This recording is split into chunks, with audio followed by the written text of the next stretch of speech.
वो कहते हैं ना कि जैसी करनी वैसी भरनी। इंसान जैसा काम करता है उसे उसका फल भी वैसा ही मिलता है। अगर आपने अच्छे कर्म किए होंगे तो आपको उसका अच्छा फल मिलेगा और आपने बुरे कर्म किए होंगे तो आपको उसका बुरा फल मिलेगा।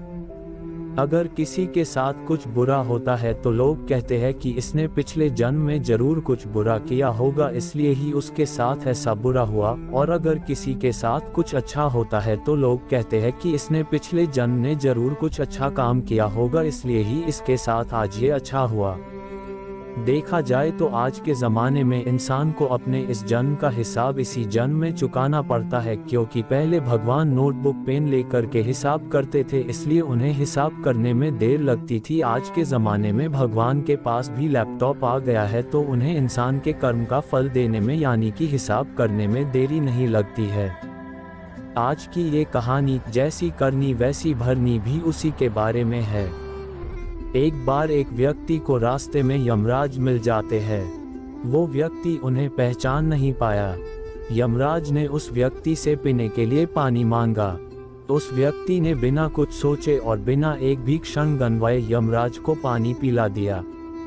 पानी पीने के बाद यमराज ने उस व्यक्ति को बता दिया कि वो उसके प्राण लेने के लिए आए हैं, किंतु उस व्यक्ति ने यमराज की प्यास बुझाई है इसलिए वो उन्हें अपनी किस्मत बदलने का एक मौका देते हैं।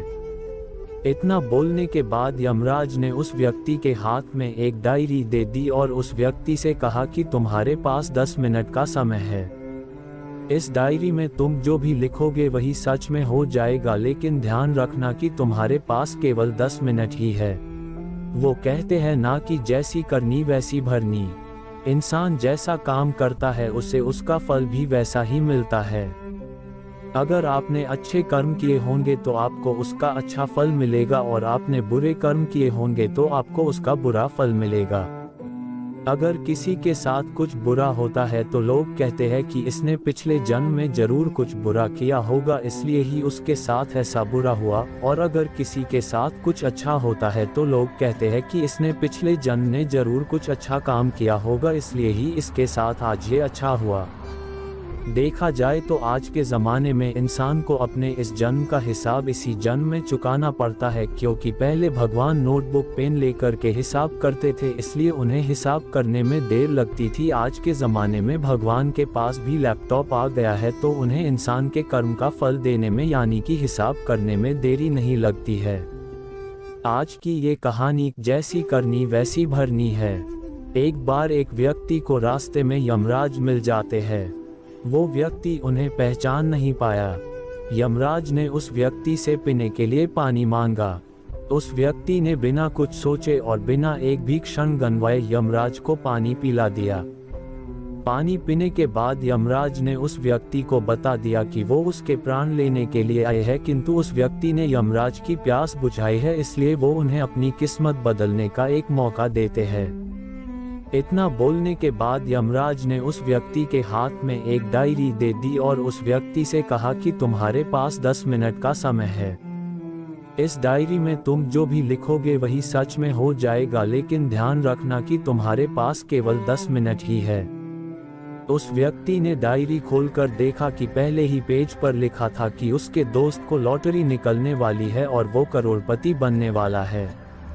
वो व्यक्ति ने वहां लिख दिया कि उसके दोस्त को लॉटरी ना निकले।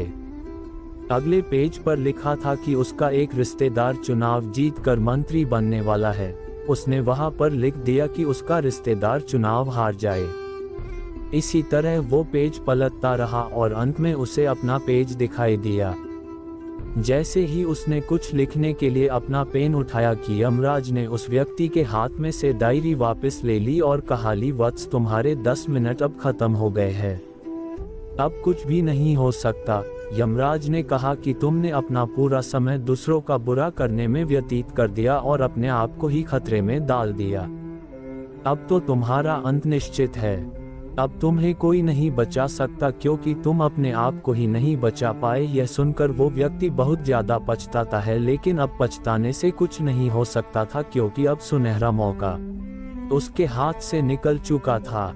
मॉरल: अगर भगवान ने आपको कोई शक्ति दी है तो कभी किसी का बुरा न सोचे और ना ही किसी का बुरा करे। दूसरों का भला करने वाले सदा सुखी और दूसरों का बुरा करने वाले सदा दुखी रहते हैं।